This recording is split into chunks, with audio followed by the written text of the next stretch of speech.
তার কাছে গিয়ে আবেদন করে, যাকে দেখবে না তার কাছে গিয়ে কেমনে সাহায্য চাইবে, পুরো হাসরবাসী ছুটাছুটি করতে থাকবে, এখান থেকে ওখান, ওখান থেকে ওখান, পায়ের নিচের জমিন তামার জমিন হয়ে যাবে, মাথার আধাত উপরে আল্লাহ তাআলা সূর্যকে সেট করে দেবে, এতটা উত্তপ্তময় হবে সেখানে, মানুষ পিপাসার্ত অবস্থায় ছাতি ফেটে যাবে, নাফসি নাফসি করে দৌড়াদৌড়ি ছুটাছুটি করতে থাকবে।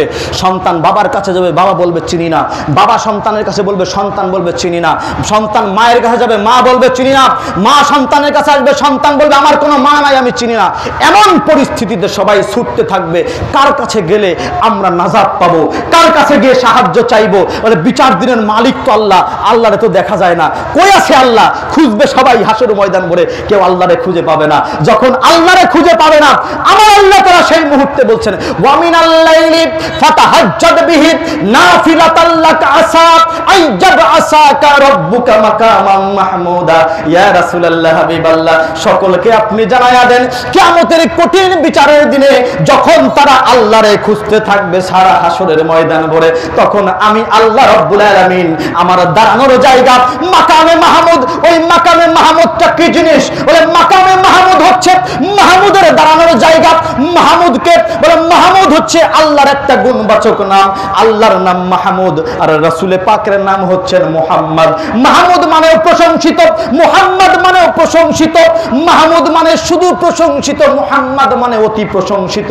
আমার আল্লাহ তাআলা ওনার নামের সাথে নাম মিলায়া আমার নবীর নাম রেখেছেন। আমার আল্লাহ তাআলা বলতেছেন, ওয়া মিনাল লাইলি ফাতাহাজ্জাদ বিহি নাফিলাতাল লাকা আসা আইয়াবআসাকা রাব্বুকা মাকামান মাহমুদা। ইয়া রাসূলুল্লাহ, হাবিবাল্লাহ, কিয়ামতের কঠিন বিচারের দিনে সকল হাসরবাসী যখন তন্ন তন্ন করে খুঁজতে থাকবে, মালিক ইয়াউমিদ্দিন, বিচার দিনের মালিক কোথায়? বিচার দিনের মালিককে তো দেখি না, কার কাছে গিয়ে আরজি করব?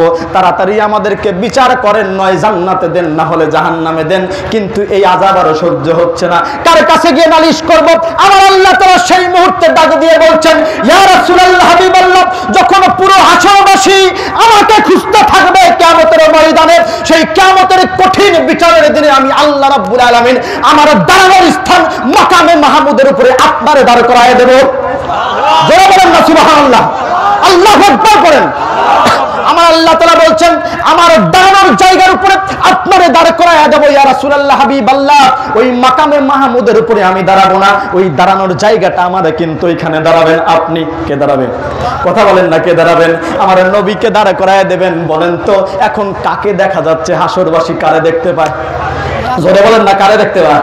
জোরে বলতে হবে, কারে দেখতে পায়? আরে ভাই, খেল তো আবি বাকি হে মেরে দোস্ত, খেলা তো আল্লাহ তাআলা এখনো খেলেনি নাই। শুধুমাত্র এতটুকু বলেছেন, আল্লাহ রাসূলের গোলামিতে আল্লাহর গোলামি হয়, তাতেই আপনি শিরিক খুঁজে পান। কিয়ামতের ময়দানে মালিক ইয়াউমিদ্দিন, বিচার দিনের মালিক, নিজের সূরত প্রকাশ করবেন না, আমার নবীর সূরত কিয়ামতের ময়দানে প্রকাশ করে দেবেন। এই আয়াতের ব্যাখ্যা করতে গিয়ে, এই আয়াতের ব্যাখ্যা করতে গিয়ে বিভিন্ন তাফসীর কারকগণ বলেছেন কি, দেখেন কষ্ট হচ্ছে নাকি ভাইরা? আমার ভাইরা, এই আয়াতের ব্যাখ্যা করতে গিয়ে বিভিন্ন তাফসীর কারকগণ তাফসীরের কিতাবের মধ্যে উল্লেখ করেছেন।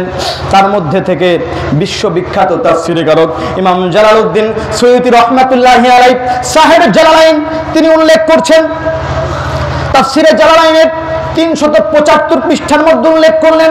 আবার উনি তাফসীরে দুররে মানসুরের মধ্যে ৫ম খণ্ডের ৩২৪ পৃষ্ঠার মধ্যে উল্লেখ করেছেন। তাফসীরে রুহুল বায়ানের ৭ম খণ্ডের ২২২ পৃষ্ঠা উল্লেখ করলেন।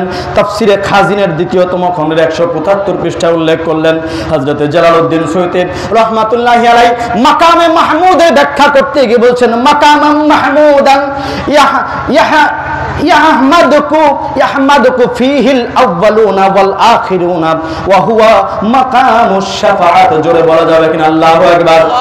হযরত আল্লামা জালালউদ্দিন সুয়ুতী রাহমাতুল্লাহি আলাইহি উনি ওনার তাফসীরে জালালাইনের মধ্যে ব্যাখ্যা করতে গিয়ে উনি উল্লেখ করলেন, শোনো দুনিয়ার মানুষ, দুনিয়ার মানুষ, ওই যে আমার নবী মাকামে মাহমুদের উপরে যখন দাঁড়াবেন, আল্লাহ তাআলা যখন ওনার ওখানে দাঁড় করাবেন, দাঁড় করানোর পরে উনি কি করবেন সেই বর্ণনা করতে গিয়ে জালালউদ্দিন সুয়ুতী বলছেন, ওয়া হুয়া মাকামুশ শাফাআত, ওই জায়গাটা হচ্ছে শাফাআতের জায়গা, যেই জায়গাতে সারা হাসরবাসী দৌড়ে ছুটে বেড়াবে, আমার নবী মাকামে মাহমুদের উপরে দাঁড়াবেন, সমগ্র দুনিয়ার মানুষ মানুষ গিয়ে তার কাছে আরজি পেশ করবেন, ইয়া রাসূলুল্লাহ হাবিবাল্লাহ আমাদেরকে বাঁচান, আমাদেরকে সাহায্য করেন, তখন আমার নবী ওই জায়গায় দাঁড়ায়া দাঁড়ায়া সিদ্ধান্ত দেবেন, শাফায়াত করবেন, আলামিন যাও তুমি জান্নাতে যাও, এই তুমি যাও জান্নাতে যাও, এই তুমি জান্নাতে যাও।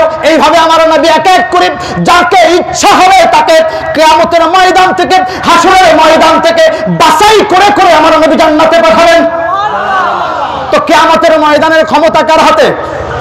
কথা বলেন না ভাই, কার হাতে? এবং এ ভাই, এ তো কোরআনের কথা, এ তো হাদিসের কথা, এ তো তাফসীরের কথা, কাদরিয়া তরিকার কারো কথা আপনাদেরকে তো শোনাইতেছি না। আমার আল্লাহ তাআলা মাকামে মাহমুদের উপরে আল্লাহ যখন নবীরে দাঁড় করাবেন, আমার নবী দাঁড়ায়া দাঁড়ায়া শাফায়াত করতে থাকবেন। আমার নবী ডাক দিচ্ছেন, ও আমার সাহাবায়ে কেরাম, তোমরা কি জানো আমার শাফায়াতটা কাদের জন্য হবে? সাহাবায়ে কেরাম বললেন, ইয়া রাসূলুল্লাহ হাবিবাল্লাহ, কাদের জন্য আর হবে? হয়তোবা আপনার শাফায়াত হবে মুত্তাকিদের জন্য, হয়তোবা শাফায়াত হবে পরহেজগারদের জন্য, হয়তোবা শাফায়াত হবে আল্লাহওয়ালাদের জন্য, যারা দুনিয়াতে নামাজ রোজা হজ যাকাত কালিমার মধ্যে থাকে, আল্লাহওয়ালা যারা হয়ে গেছে তাদের জন্য আপনার শাফায়াত হবে। আমার নবী ডাক দিয়ে বলেন, রে আমার সাহাবীরা, তোমরা ভুল বললা, তোমরা জানো না যারা মুত্তাকি হয়ে গেছে, যারা পরহেজগার হয়ে গেছে, যারা আল্লাহওয়ালা হয়ে গেছে, তাদের তো আর শাফায়াতের দরকার হয় না, তারা নিজেরাই তো শাফায়াতকারী হয়ে যাবে। ধরে বলেন না, তারা তো নিজেরাই শাফায়াতকারী হয়ে যাবে। আমি নবীর শাফায়াত হবে আমার উম্মতের কবিরা গুনাহ, বড় বড় গুনাহগারদের জন্য আমার নবীর শাফায়াত হবে কিয়ামতে। কথা বলেন, কাদের জন্য? সব থেকে আশ্চর্যকর নিউজ দেই ভাই, আজ আমার সমাজের কিছু মানুষ রাসূল পাক সাল্লাল্লাহু আলাইহি ওয়াসাল্লামের শাফায়াত পর্যন্ত অস্বীকার করে দেয়।